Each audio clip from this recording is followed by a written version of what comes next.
Alam niyo po, itong samahan na ito, walang iwanan nito.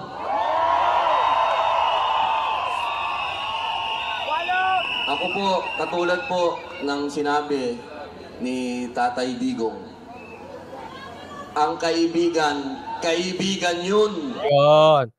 Mga kapatid natin, mga kaibigan, mga viewers po, etc. etc. Huwag niyo pong kakalimutan si Senator Robin, ha? Ipagtanggol po natin. Kasi po, siya po ay subject ng atake ngayon.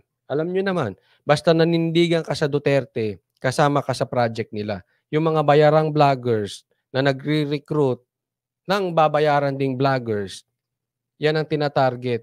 Yung mga naninindigan para sa Duterte para mawalan sila ng lakas ng loob na ituloy ang kanilang paninindigan. Ito po, si Senator Robin, nanindigan bilang kaibigan ni Pastor Kibuloy. Kaya saludo po ako sa inyo, Senator Robin. Talaga namang pinatunayan ninyo na kayo ay tunay na lalaki na may yagbols. At kayo po ay hindi pera-pera lang at hindi kayo sa agos. Sana po suportahan natin si Senator Robin and at the same time protektahan po natin. I'm sure attacks will come para siraan siya. Abangan po ninyo, sisiraan to sigurado. Tumayo pa dyan sa stage. Alam nyo, malaking bagay po ang pagiging kaibigan. Nanindigan siya, I respect you a lot, Senator Robin. Lalo na kapag kakampi mo pa. Ba't hindi ang parinig na yan, ha? Kaibigan mo walang iwanan. Kahit saan, kakampi mo pa.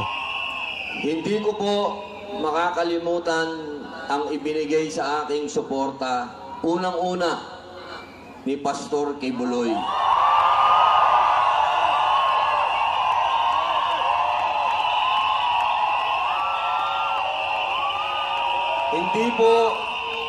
Hindi po dahil sa pogi ako, ha? Ayun, yun naman. Joylen Legaspi, maraming salamat po sa kusang loob at sa pag-sponsor ng live na to. Thank you, Joylen Legaspi. Kami pong dalawa ni Pastor ay naniniwala na dapat tapusin na ang armed struggle dito sa Pilipinas. Ayan, kita nyo. Ito po, babatikusin ito si Senator Padilla. Sasabihin nila, kasi nakikita ko na po ito napapanood ko na sa kanila, puro ka utang na loob, puro ka utang na loob. Ang paninilbihan mo ay doon sa mandato mo, doon sa mga Pilipino bumoto sa'yo at hindi dyan sa iisang taong si Pastor. So pinapalabas nila, wag mong ibigay sa amin yung utang-utang na loob na yan kasi dapat ang pinagsisilbihan mo taong bayan. Hindi po. Hindi po kinukonsinti ni Senator si Pastor. Tatandaan po natin, ang talagang lumalaban para sa mga makakaliwa, mga rebelde, mga NPA ay ang SMNI at si Pastor Kibuloy. Meron bang nanindigan dyan sa mga senador na yan? Meron bang nanindigan dyan sa Kamara? May balita pa nga tayo mga recruiter ng NPA dyan sa Kamara. Di umano. Di ba binanatan pa nga yan si Raul ni Senator Bato? Ako'y talagang sang-ayon. Hindi po sa lahat ng bagay sang-ayon ako kay Pastor. May mga ibang bagay hindi ako sang-ayon sa kanya. Pero pagdating sa kanyang paglaban dyan sa mga NPA, abay, kayo ba ayaw nyo yun? Sinong ulol na ayaw doon? Mga NPA din, natural.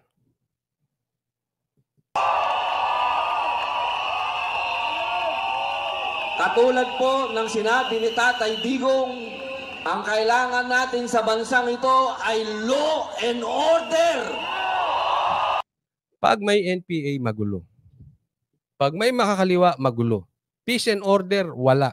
Law and order, wala. Or bawas na bawas. Oh. Saan kayo?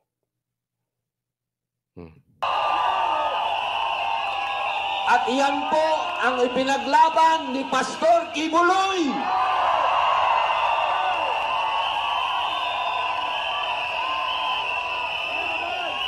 At ngayon, sa kanyang pinaglaban, siya po ay dumadaan sa isang pakikibaka na hindi natin siya iiwan. Walang iwanan to, walang iwanan. Gusto rin itiklop to si Pastor kasi siyempre nga naman, kinakalaban niya yung mga NPA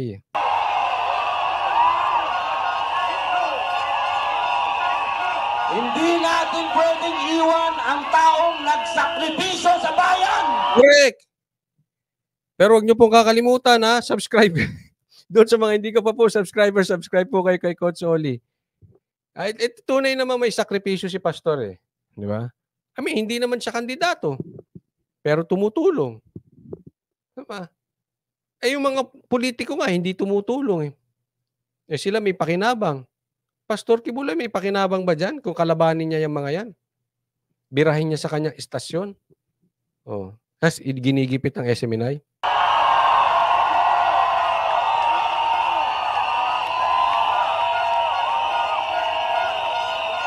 Kaya po, mga mahal kong kababayan, hinihingi ko po na sana huwag natin iwan si Pastor. Maraming salamat po. Mag-iingat po tayo. Gaya ng nabanggit ko kanina, katrabaho nyo, kanegosyo ninyo, kaklase ninyo, kaibigan ninyo, kahit ano pa man, lahat ng mag-iingat kayo sa mga traidor. Okay? Yung mga walang utang na loob na ipagpapalit ka sa pera. Pag nakakita kayo ng isang tao, halimbawa, may nakita kang isang vlogger. Halimbawa lang, pag-usapan natin vlogger. Pero ito applicable sa pamilya, sa lahat. Kaibigan mo, close kayo. Pero dahil sa pera, trinaydor ka, mag-iingat na po kayo doon. Or kaya, yung kaibigan mo, trinaydor ng isang tao, na kaibigan mo rin, dahil sa pera, lumayo ka na po. Kasi next in line ka na. Ikaw na tatraydorin yan. Pag may pagkakataong kikita siya sa pagtatraydor sa'yo, tatraydorin ka niyan. Bakit? Yung tao na yan, pera-pera. Kung ang kapalit ay pera o power, tatraydorin ka, mahirap. Kaya nga sabi ko sa inyo, may mga taong kasama mo sa pag-angat, pero paggipitan na, hindi ka na niyang kaibigan, hindi po tunay na kaibigan yan. Meron naman kasama mo sa pag-angat, at paglubog mo, sinasamahan ka pa rin, mas okay yun. Pero meron pa nga iba dyan. Hindi mo kasama sa pag-angat, pero nung nagipit ka, kasama mo. Mas okay din yun. Pero ito si Senator Robin. Kaya saludo ko. Brad, lalaki kang tunay. Yagbols, meron ka. Hindi ka mukhang power, hindi ka mukhang pera. Suportahan natin, aatakihin to. Sana, pagtanggol po natin. Nakita nyo naman ang paninilbihan. Alam mo, yung kanyang, yung tayo na yan ay hindi lang, ako'y naniniwala, hindi lang para kay Pastor Kibuloy. Parang yung aming tayo, hindi lang kay Pastor Kibuloy. Ang tinatayuan tinatayuan din namin dito yung press freedom. Bakit yung ginigipit ang SMNI? Dahil kaalyado ni Duterte. Ipagtanggol po ninyo si Senator Robin.